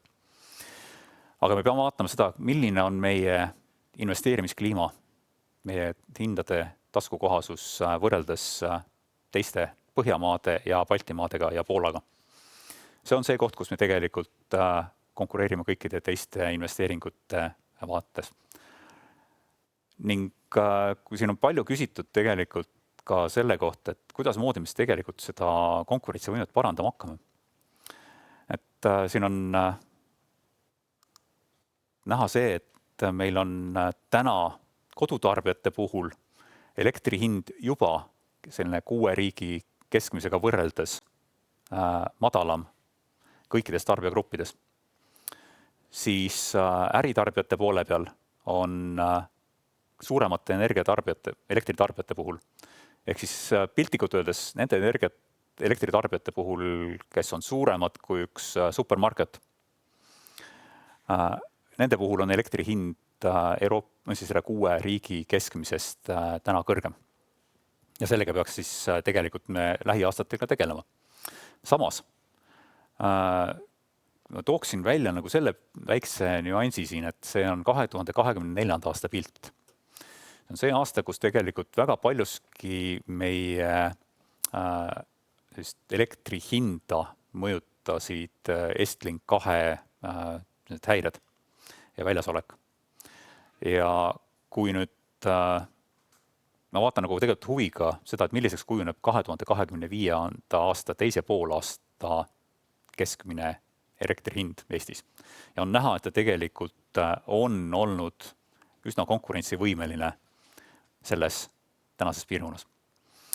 Ehk siin juba lähiaastatel tegelikult muutub päris palju selles osas, mismoodi Eesti elektri hind suhestub teiste naabritega. Sellele aitavad kindlasti kaasa ka salvestid ning teiselt poolt aitab sellele kaasa ka see, et on juba näha, et tegelikult ka selles kõige odavama elektriga hinnapiirkondades, Soomes, Rootsis, on hinnad hakanud mõnevõrra tõusma. Ning üks asi, millest väga tihti ei räägita, on see, et tegelikult on näiteks Soomes elektri tarbimine viimase 10 aasta jooksul väga oluliselt vähenenud, ligi 10%. Ja see tegelikult on toonud alla ka elektri hindasid. Ehk elektri nõudlust on võimalik katta järjest olnud väiksemate hindadega võimsustega. Pikas perspektiivis see kindlasti nii ei jää. Ehk vaadates neid investeeringuid, mida praegu tehakse Põhja-Rootsis uutesse tehastesse, siis on näha, et see hinnatase nii Rootsis kui ka tegelikult Soomes hakkab järjest tõusma. Ehk see probleemi koht, mis meil täna on, et Soome ja Rootsi elektrihinnad on ligi 2 korda madalamad olnud börsil kui tööstuste jaoks, kui on siis Eestis, siis see vahe lähiaastatel kindlasti hakkab vähenema. Samamoodi võib öelda ka keskkonnamõju kohta, et kui meil kõik need investeeringud, mis on täna juba tegemisel, kui need kõik need investeeringud ära teha, siis tegelikult võib eeldada, et Eestis väheneb juba 2030. aastaks veelgi siis kasvuhoonegaaside emissiooni maht ning 2035. aastaks ligi 45% võrreldes aastaga 2022. Ehk see on tegelikult juba Euroopa Liidu vaates väga oluline muutus ning need eesmärgid, mis on seatud, on tegelikult täiesti täidetavad. Kui räägime 100%-lisest taastuelektri eesmärgist, siis me näeme tegelikult seda, et järjest rohkem tegelikult langevad veelgi nii päikse kui ka maismaatuulikute paigaldamise tehnoloogiad ning sealt on võimalik tegelikult ka see, et meil ei ole vaja enam maksta tegevustoetusi nendele jaamadele sellises mahus, nagu me seda varasemalt oleme teinud. Ja siin 2035. aasta vaates on täiesti reaalne, et selliseid elektrijaamasid tuleb turule ilma toetusteta. Kui me vaatame energeetika investeeringute mahtu, mis tegelikult on plaanis kogu selle energiamajanduse arengukava raames teha, siis see hinnang on see, et me räägime siin 5,4 kuni 10 miljardist, isegi kuni 12 miljardist investeeringutest. See tundub nagu väga suur investeeringute maht. Samas peab ütlema, et siin on sees ka nii soojusvarustus kui ka gaasivarustus. Ning kui võrrelda nüüd sellega, et meil 2023-2024 aastal investeeriti kogu energiasektorisse umbes 700 miljonit eurot, siis sellega võrreldes tegelikult see miinimumtase on isegi mõnevõrra madalamal, kui viimaste aastate summad on olnud. Ehk see summa, mis siin on maksimumina välja toodud ligi 10 või isegi 12 miljardit eurot, see hõlmab endas juba ka potentsiaalseid meretuuleparke, siis ka salvestuse täiendavaid investeeringuid ning ka lisaks sellele siis veel ka potentsiaalseid välisühendusi. See olekski minu poolt kõik ja loodetavasti on mõned küsimused ka tekkinud. Jaa, pean sind, Einar, hoiatama, et küsimusi on palju. Ma loodan, et ma suudan siit õiged ja head välja valida, et esmalt muidugi suur tänu sellise tuleviku ja väga selge esitluse eest ka riigi vaate poolt. Esimene küsimus ja mis on ka kõige rohkem laike saanud, on sama, mis ka Kalle sai, ehk et mure ikkagi kindlate võimsuste pärast. Ja ka küsimus siis selline, et turuülene mehhanism plaanitud 2030+, kuidas oleks võimalik saada uusi juhitavaid võimsusi turule varem? Miks oodata nii pikalt? Jah, ega siin tegelikult ma arvan, et neid otsuseid hakatakse tegema juba varem. Ehk juba vaadates seda, et täna tegelikult oodatud 500 megavati asemel pakkumisi piisavalt ei tulnud, siis võib arvata, et me siin lähiaastatel võtame selle teema uuesti ette ehk tulla nagu uute hangetega veelgi välja ja vaadata, et selliseid võimsusi tuleks piisavalt juurde. Et täna võib-olla see hange tuli mõnevõrra kiiresti, mõnevõrra ootamatult. Siin oli palju turuosalisi ka, kes tegelikult soovisid, et seda hanget edasi veel lükatakse. Et nad jõuaksid oma planeerimisprotsessidega valmis. Aga ma arvan, et siin lähemate aastate jooksul need planeerimisprotsessid juhitavate võimsuste osas saavad ka joone peale ja siis on võimalik neid hankeid jälle ka efektiivsemalt teha. Mis näitab, et sahtlis projekte arendajatel on ja selles mõttes ei ole põhjust muretsemiseks. Jah, et siin ongi näha, et tegelikult neid turuosalisi, kes nagu kaasa mõtlevad, on päris palju. Ma hoiatan siin natukene ette, et siin on tunda erinevaid provokatiivseid küsimusi erinevate tehnoloogiate kontekstis ja proovime siis võtta hirme inimestel maha. Kuidas on riigil plaan saada üle planeeringute seisakutest? 0 megavatti ehituses versus naabrite 100 megavatit. Tõenäoliselt räägitakse siin tuulest. Jah, millest ei räägita sellel puhul on muidugi see, et eelmisel aastal kahekordistus tuulikute võimsus Eestis. Ehk me räägime sellisest tsüklilisusest, et sellised seesama Sopi-Tootsi tuulepark viis meid tegelikult sellesse etappi või sellisesse seisu, kus uute investeeringute tegemine on täna väga piiri peal. Ehk neid investeeringuid on keeruline planeerida. Ja loomulikult, kui on ka planeerimisprotsessis olnud tõrkeid, mis on selgelt nagu olnud selline väga poliitiline teema, siis ma ise loodan nagu seda, et selline poliitiline pinge kogu selle tuulikute planeerimise juures lähiaastatel mõnevõrra ikkagi vaibub. Et selgelt on siin oma mõju ka kohalike omavalitsuse valimistel ning sellised kõikumised, mis sellega seotud on olnud, need lähiaastatel peaksid vaibuma ja sellised planeerimisprotsessid minema natukene sujuvamalt. Küsimus on siin akude osas, ehk et kas arvestades akude eluiga ja päritolu, kas akud on ka julgeolekurisk? Seni, kui nad töötavad, loomulikult nad aitavad kaasa tegelikult energiajulgeoleku probleemide lahendamisele.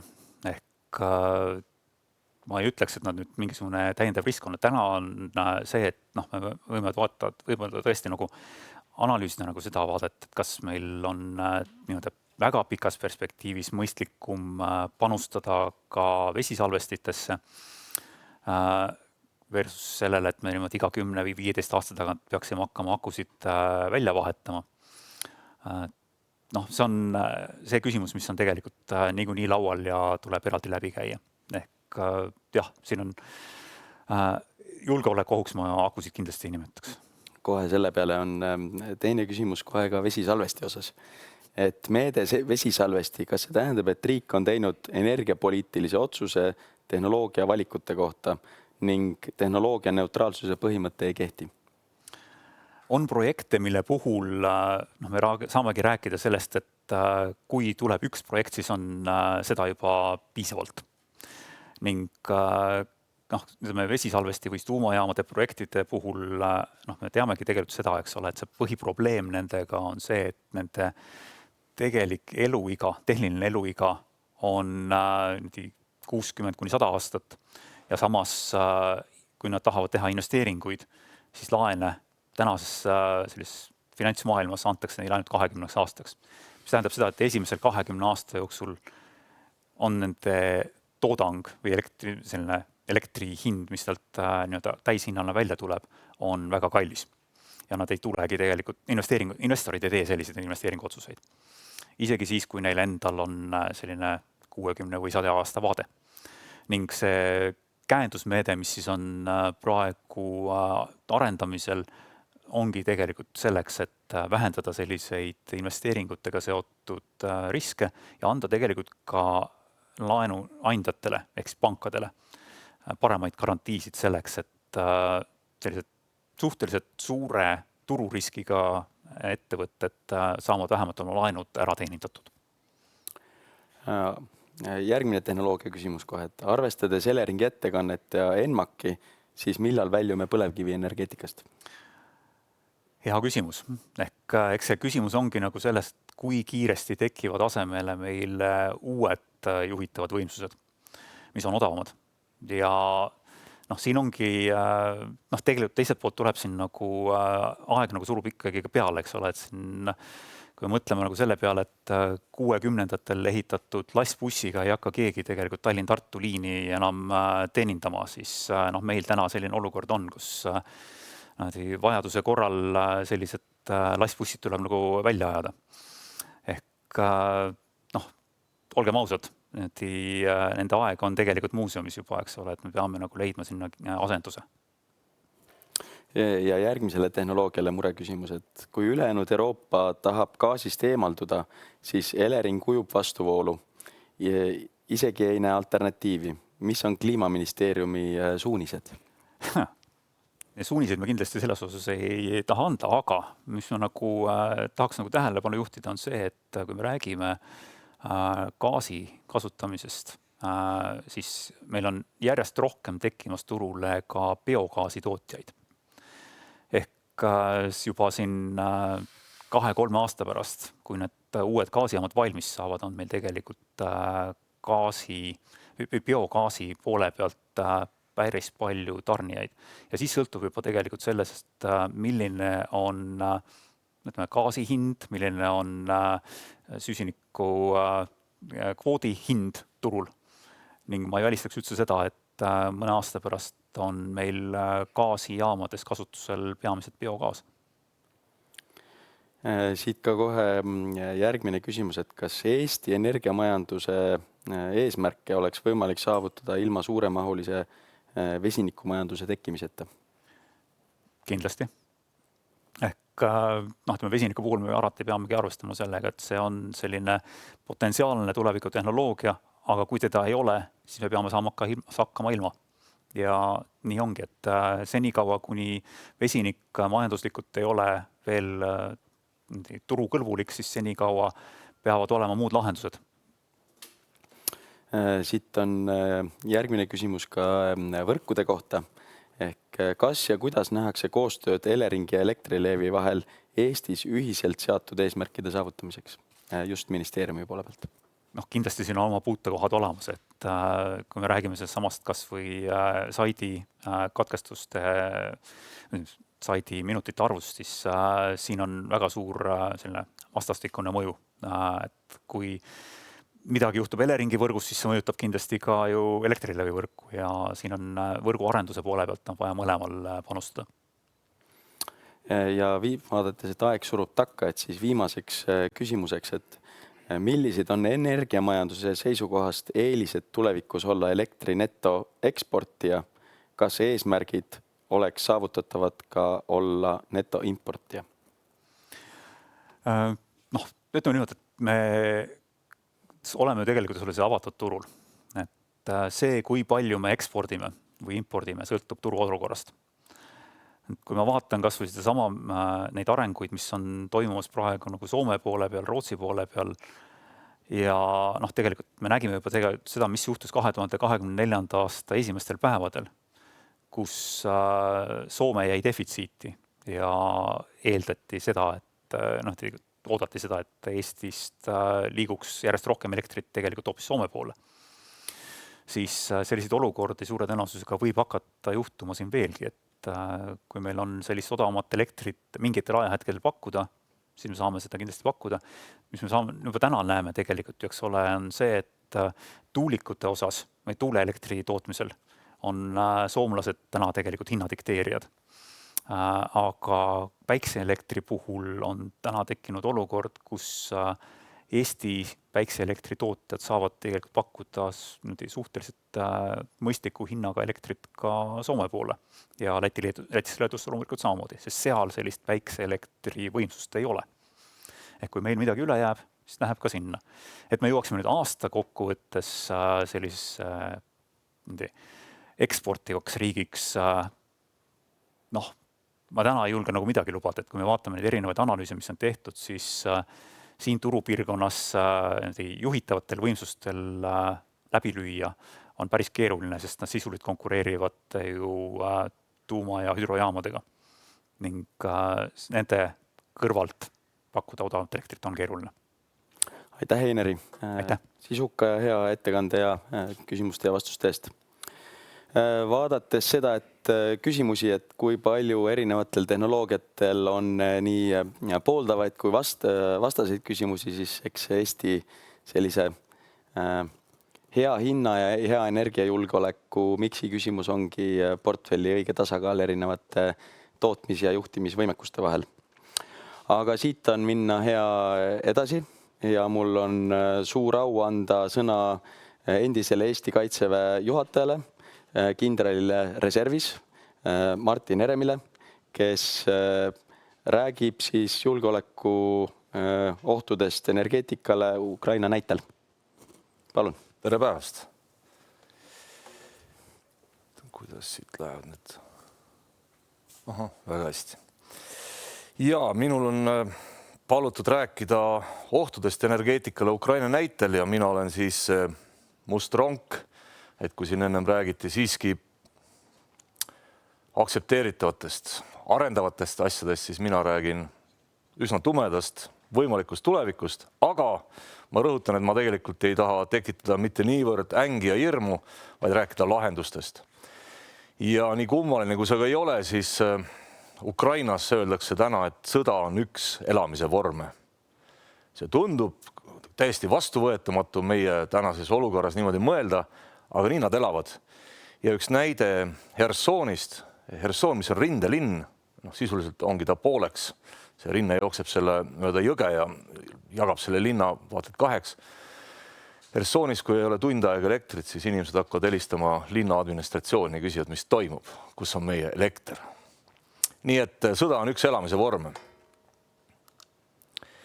Ennem kui ma räägin nendest ohtudest, siis ma tahaks rääkida kõigepealt. Minu käest tihti küsitakse, millal tuleb sõda, ma seda ei tea. Küll aga võin ma natukese prognoosida, kuidas see sõda võiks meieni jõuda ja mis on erinevad näited ja mis on meie tänane ülesanne selles kõiges. Ma ei tea, kas see laser siin selle peal ei tööta. Põhimõtteliselt me oleme täna selles helesinises olevikus, kus me teeme oma plaane ja õppuseid ja see ühegi teooria ja praktika järgi see sõda ei tule mürsti meie õuele, ehk siis see punane tsoon seal, vaid ennem kindla peal on olemas mingisugused indikaatorid, nimetame seda selliseks kollaseks tsooniks, kui erinevad riigiasutused saavad ilma, et me muudaks oluliselt oma elukorraldust ja ei võtaks kasutusele vastavalt seadusi, me saame üsna palju asju ära teha. Ja sellele järgneb siis mingisugune etapp, nimetame seda oranžiks, kui ohud muutuvad veelgi ilmsemaks ja siis me loomulikult saame teha seda juba kasutades ka vastavaid seadusi ja me saame teha väga palju muudatusi. Miks ma sellest räägin, on see, kuidas me täna peaksime tegutsema. Ma võrdleks nagu ka võib-olla haiglatega, energeetika samamoodi, et täna mitte ehitades haiglaid maa alla või mitte viies mingisugust jaotusvõrgu osi kuskile maa alla ja betoneerides, siis ma arvan, et see võib olla normaalne, see võib olla õige tegevus, see on riski võtmine ja see ei pruugi olla vale. Küll aga tuleks täna planeerida, eelkõige arvutada, võib-olla ka mingisuguseid asju hankida ja kindla peale harjutada seda, kuidas me sinna maa alla läheme või kuidas me oma kaitset palju rohkem tõstame. Ja kui me seda täna ei tee, kui me neid rehkendusi ei tee, kui me seda planeerimist ei tee, siis see on vastutustundetu. Ja ma kohe räägin teile ka miks.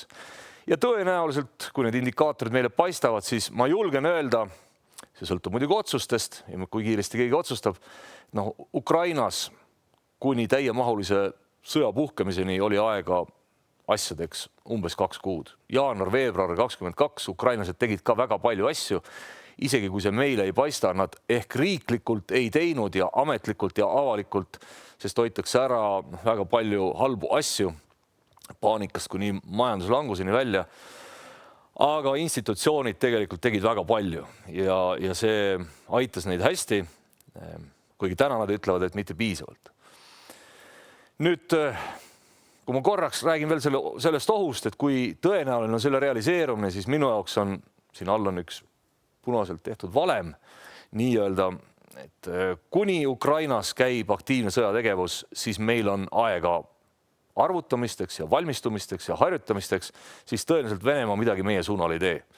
Kui see sõjaline konflikt oma aktiivsuses lõpeb, ükskõik kas on mingi külmutatud seal, vaherahu, päris rahu, siis võib juhtuda, et meie jaoks hakkab aeg vähenema. Et kui see muidu on meil kogu aeg kuskil ees, ja siis öelda, kas on see aasta või minu pärast kas või 10, iga hommik ärkamine üles ja see oht on ikka jälle sama kaugel, kui ta oli eile, siis ma kardan, et see aeg hakkab vähenema, sest teine faktor on tee, ehk siis aeg, mis on Venemaal vaja ette valmistada, et saavutada järgmised eesmärke. Ja minu jaoks selleks, et Venemaa oleks ette valmistunud näiteks Balti riikide ründamiseks, mitte okupeerimiseks, aga sõjaliseks agressiooniks ja seeläbi ebastabiilsuse saavutamiseks, on tal vaja pigem kuid, mitte aastaid.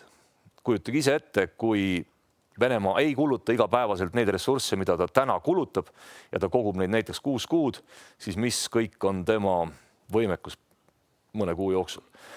2V, window, world inglise keelest, see on siis selline võimalust aken, seda ka kahtlemata on vaja.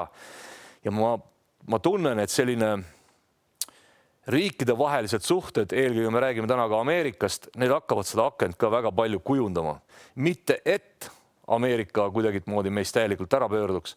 Aga selline poliitiline retoorika, mis tekitab väga palju pingeid, usaldamatust, lõpuks ebastabiilsust, see võib olla ka see aken, rääkimata siis kogu Hiina, võib-olla ka Põhja-Korea tegevusest järgnevatel aastatel. Ja siis on ainult üks faktor, see on meie enda valmistumine. Mina näitan siin täna küll sõjalist ja räägin NATO-st, aga tegelikult see on väga laiamahuline ettevalmistus, puudutab ka energeetikat, puudutab koole, puudutab kõike. Kui me selleks ette ei valmistu, siis on Venemaal kahtlemata rohkem julgust seda kõike korda saata. Vene sõjateooria 5 ringi, ma sellel väga pikalt ei peatu. Need on erinevad sihtmärgid, mida Venemaa oma erinevate vahendite löökidega, ükskõik kas on infooperatsioonid või lihtsalt õhulöögid, mida ta mõjutada tahab. Mida ma tahan sellega öelda on see, et iga kord, kui me vaatame, et Venemaa on barbar, brutaalne, siis see on õige, aga me ei tohiks arvata, et ta on napakas. On väga metoodiline see, mida teeb Ukrainas. Me küll räägime siin lauspommitamisest ja liharünnakutest, siis kui tegelikult vaadata operatsioonilist tasandit, isegi strateegilist, siis Venemaa ei tee võib-olla midagi väga valesti.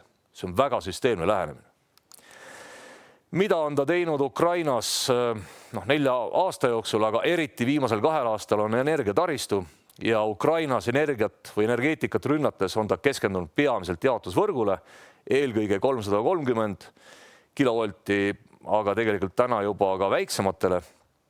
Ja siin on näha, millised on olnud löögid augustis-septembris ja mul ei ole väga häid tulemuste näiteid, sest et Ukraina neid jagades ja mina siin esitledes ma teeksin venelastele teene ja nad saaksid täpsemalt aru, kui palju nad on oma eesmärke saavutanud, seepärast Ukraina seda ei jaga ja ükskõik kui palju mul neid andmeid on, pole minus ka viisakas seda kõike avaldada. 2 põhilist, kui me siin räägitakse droonidest pidevalt, siis 2 põhilist ohtu Eesti puhul oleksid sellised suured droonid, pika maa ühe otsa ründedroonid, mille suurus on 3,5 korda 2,5 meetrit. Neil on umbes 40 kilogrammi lõhkainet peal.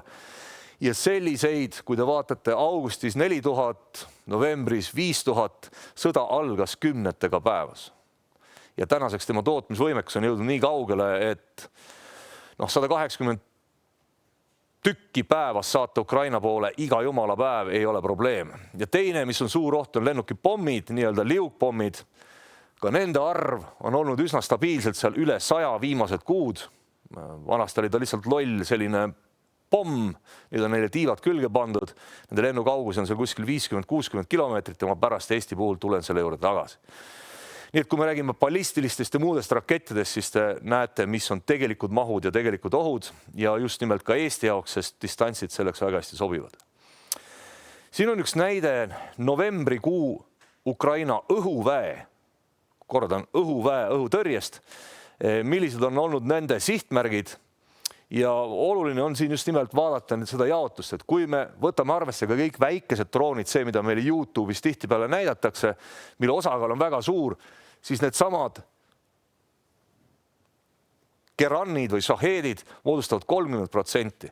Aga kui me need väikesed asjad ära võtame ja räägime siis Eesti puhul, mis on siis põhiline oht, ütleme Tartust lääne poole, siis 86% oleks just nimelt need samad Gerannid. Ja natukese räägin ka õhutõrjest, sest et ma õige pea pean kuidagi moodi teinud vee peale tagasi tooma pärast seda, kui ma olen rääkinud hirmsatest numbritest.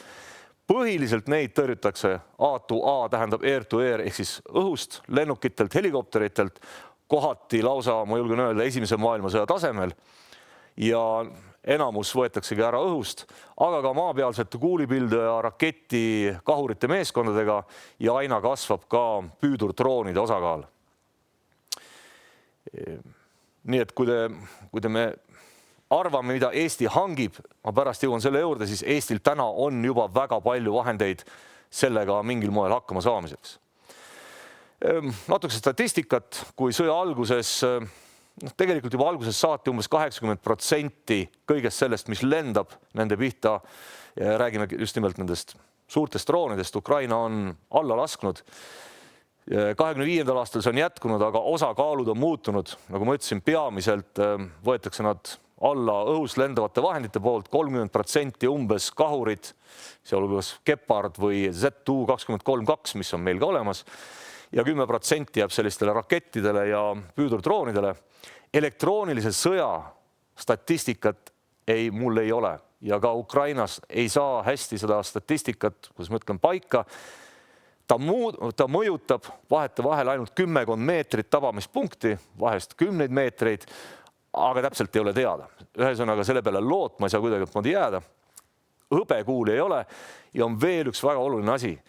Kui Venemaa tahab seda, näiteks seda masti tabada ühe Keraniga, selle suure drooniga ja ta teab, et 80% meie õhutõrje võimekus, siis ta laseb 5, kui ta tahab ühega tabada, kui ta tahab saada 2 tükki sinna pihta, siis ta saab 10. Ja see on selline väga suur väljakutse Ukrainale. Tuleb ka tunnistada, et Ukraina õhutõrje on arenenud koos ohu kasvamisega. Ja kui meile see ükskord peaks kätte jõudma, siis meie saame selle tipptaseme omale kohe kätte ilma erilise kogemuseta. Ja see on kahtlemata ärevust tekitav, aga meil on kahtlemata võimalusi sellega ikkagi üsna hästi hakkama saada. See on üks kaart, erinevad sihtmärgid, siin tegelikult peaks olema lausa üle 400, mida lastaks kas siis vastavalt nende liukpommidega ja see oleks see liukpommide ala ja ülejäänud Eesti oleks peamiselt siis suurte droonide ala, siin on numbrid, 50 liukpommi päevas ja ma ütlen, nende vastu aitab ainult kas lasta alla lennukid ja selleks on vaja pikama õhutõrjet või lasta Venemaa territooriumile raketiga lennuväljad sodiks. Ja see on äärmiselt tähtis. Pärast jällegi näitan, miks me peame sellist võimekust endas kasvatama. See, mis tuleks meile siia ülejäänud Eestisse, oleks umbes 160 Shahedi tüüpi Kerani Kerberit päevas, aga nendest umbes pooled on Kerberid, mis on pette, mis on õhutõrjele lihtsalt petteks. Küll aga paljud nendest Kerberites kannavad väga väikest lõhkainekogust nagu 5 kilo, nad kannavad kaamerat, teostavad luuret või on hoopiski tagavad sidet, olles nii-öelda repeateri jaamad. Ja õhutõrje jaoks ei ole vahet, nad peavad need kõik alla laskma. Et võib juhtuda, et 100% Kerbereid lastakse alla ja siis ainult 80% Keranne, et selle võrra see arv tõuseb ja ma siin olen teinud kohe vea. Siin peaks olema tegelikult 16, kui me räägime nendest, mis plahvatab, ehk siis Kerannid. Ja siin alga, kui me räägime teie taristust, siis ma ei eksi, kui ma ütlen, et 170 alajaam on vist umbes, siin mõni liigub ja pannakse kinni või. Te võite kujutada ette, et esimesest päevast kindlasti teie pihta ei lasta ja ma arvan, et alajaamade või jaotusvõrgu vastu tuleksid just nimelt kas need samad liukpommid või Kerannid, aga 3.–4. päevast tõenäoliselt 10 kaupa neid hakkaks juba tulema. Eesti õhutõrje täna väga palju räägitud siin juba mitu aastat tagasi, et meil ei ole midagi, siis kõik see, mida te siin praegu näete, oli meil juba 3 aastat tagasi ja isegi 5 aastat tagasi, kui see keskmine pilt ära võtta. Täna Ukrainas ka kasutuses olev vähem modifitseeritud kui meie 23 mm kaheraudne õhutõrje kahur. Meil on olemas Mistral õhutõrjerakett ja Piorun ja tegelikult ka C-90 oma programmeeritava laskemoonaga 35 mm kahurist üldiselt saaks sellega hakkama. Lisaks sellele meil on 12,7 kuulipildujaid ja isegi 7,62, mida nende samade Kerannide vastu kasutatakse täna ka Ukrainas, see on see sama 30%, millest ma olen rääkinud. Ja Eestis seda rauda on tegelikult üsna palju. Natuke see katsun ennast ka rehabiliteerida, et kui siin on ette heidetud eelmise aasta laskemoona hanke ettepanekule, et mis sellest pürskudest osta, kui pole õhutõrjet, 30, ütlen vähemalt veerand kogu laskemoona ettepanekus sisaldas laskemoona nendele süsteemidele.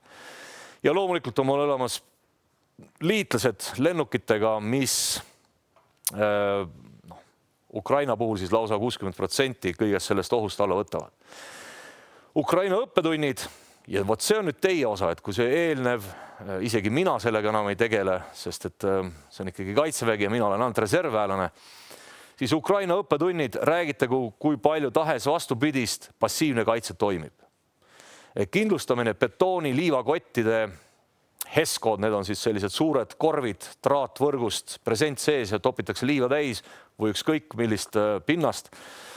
Sellega müüride, vallide ehitamine ümber erineva energiataristu või ükskõik ümber millise taristu, kui ta ei kaitse 100%, siis ta vähendab purustusi, mis tähendab seda, et remont on palju kergem ja palju kiirem. Taristut viiakse maa alla. Ma arvan, kui ma korraks läheksin tagasi, siis see ala tõenäoliselt väga palju, kindlustamine tasub alati ära, aga maa alla minek oleks palju mõistlikum. Ma saan aru, et see kõik maksab.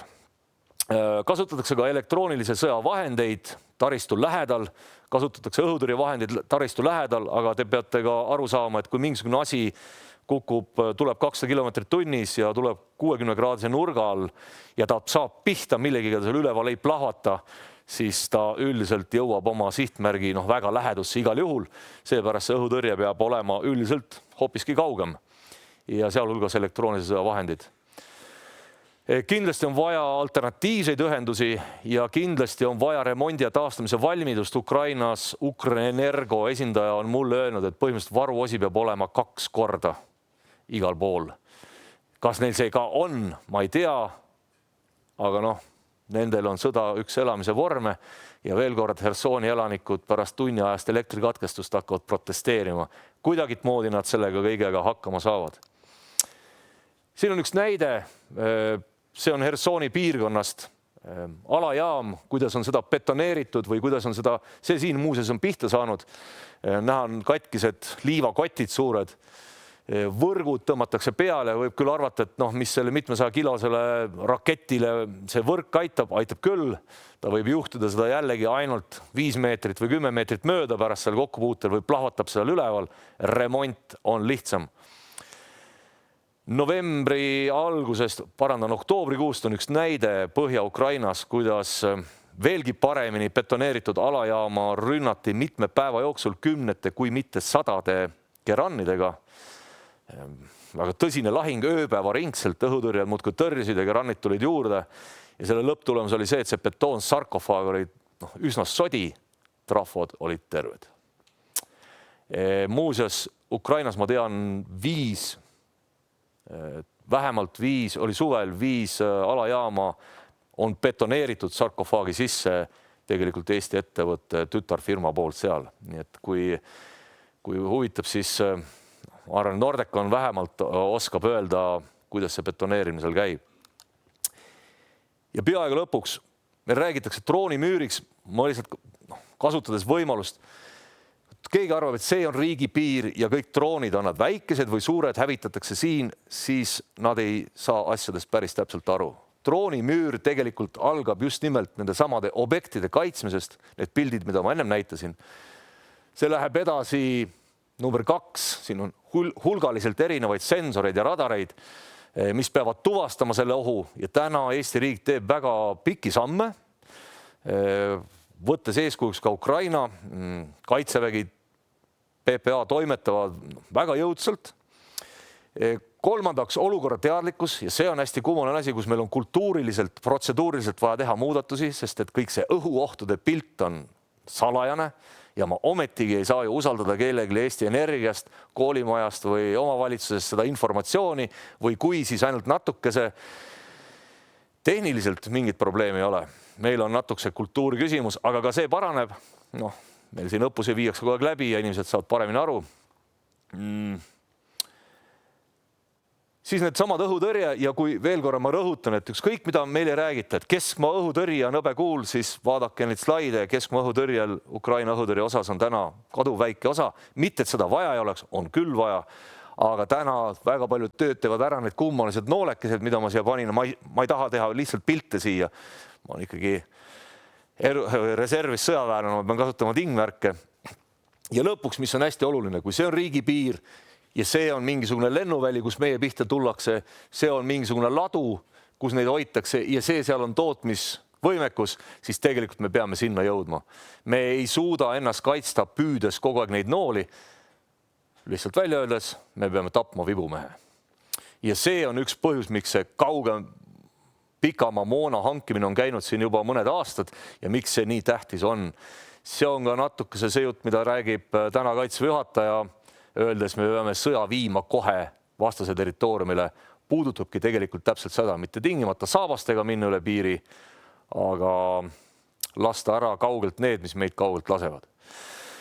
Ja lõpetuseks, ütlen veel kord, nii karm kui see ka ei ole, sõda on üks elamise vorm ja meie puhul see ei pruugi olla välditav, ma ei saa sellest kindel olla, aga kindlasti on välditav selle eluvormi viletsam tüüp. Aitäh! Aitäh, Martin, selle väga mõjuka ja mõjusa ettekande eest. Väga palju küsimusi on tulnud, et meil on Slidos läbi käinud üle 400 jälgija, nii et proovime mõned küsimused ka küsida siia aja otsa. Mu esimene küsimus oleks mult endalt, et kas järgmine sõda peetakse umbes sarnaselt nagu see sõda?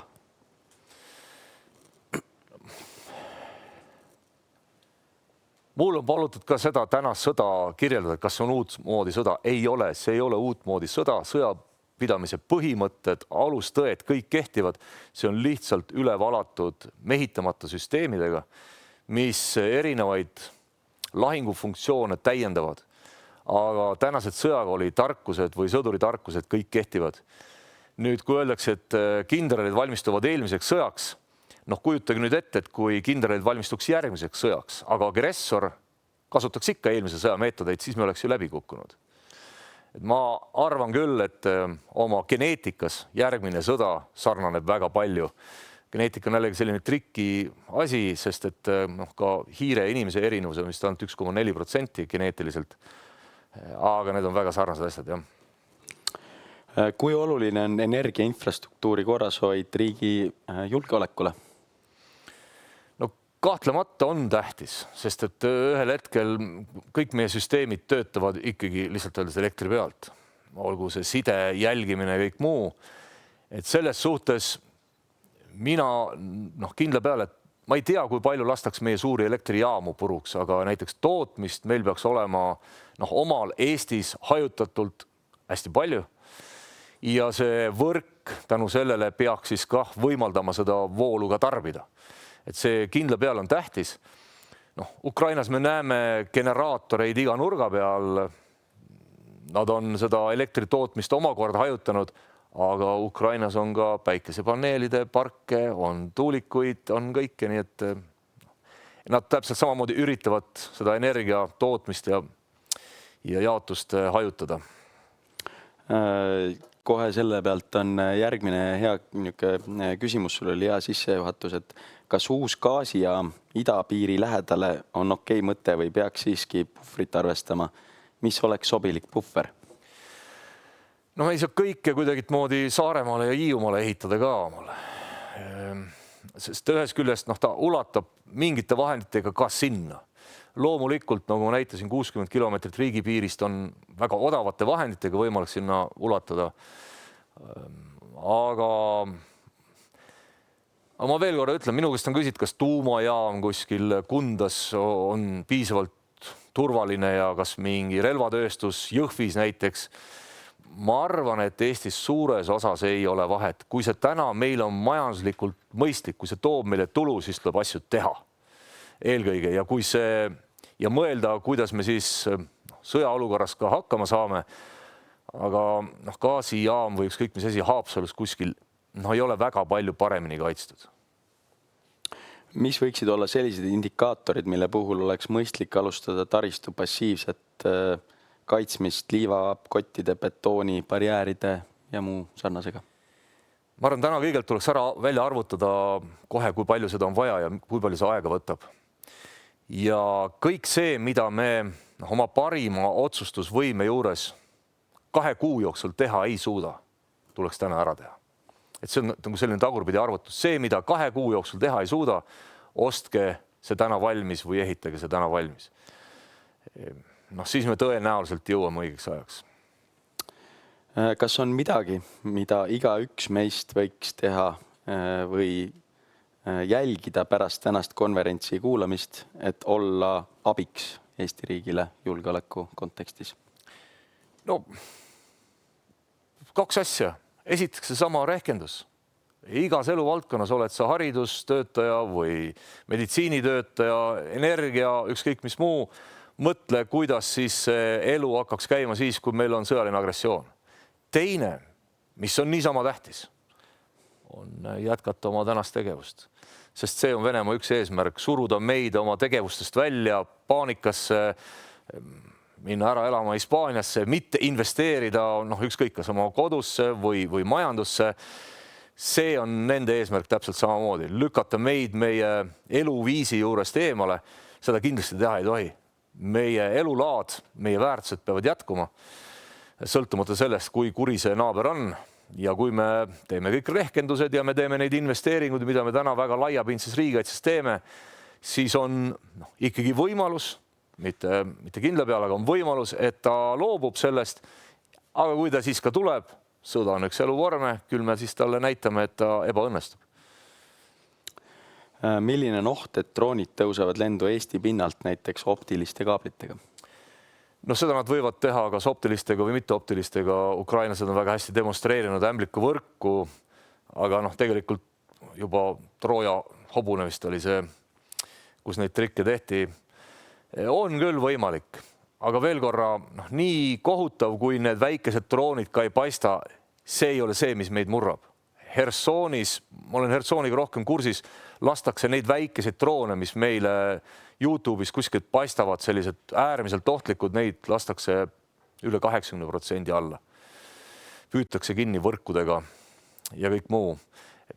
Sellesse tuleb väga tõsiselt suhtuda. Ma tean, et Kaitsevägi, Kaitseliit, Politsei- ja Piirivalveamet selle kõigega tegelevad. Ma ei näe praegu põhjust paanikaks, et meil on kõik nüüd läbi. Kindlasti ei ole.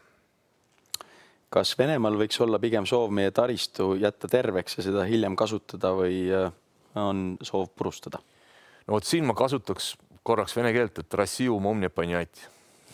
Päris täpselt ei ole aru saada.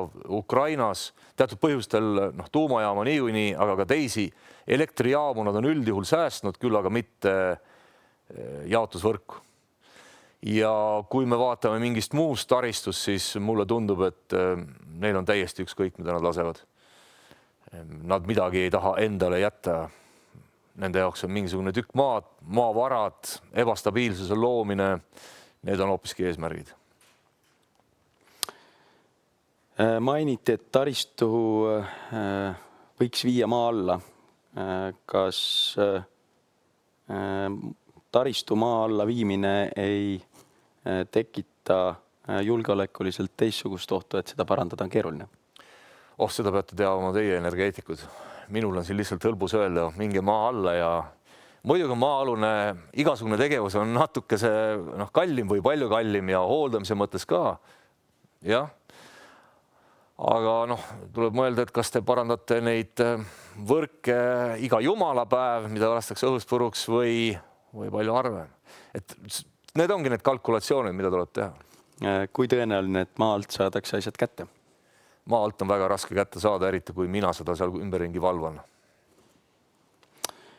See on hea noot, millega lõpetada, et ma elektrisüsteemi poole pealt võin öelda, et me kõigi nende asjadega mõtleme ja nagu Kalle alguses tutvustas, et see on meie üks strateegia nurgakive tegeleda kõigi selle kriisivalmidusega. Ja palju on tehtud, aga pikk tee on veel minna. Kui ma midagi soovitada, ma küll kuulsin, et te juba võtate väga palju õppust Ukrainas, siis kui on ikkagi aega vähegi mingi Ukrainasse, ukrainlased on väga valmis meile kõike seda näitama ja sealt saaks õppida palju rohkem, kui siin üks must ronk kirjeldab.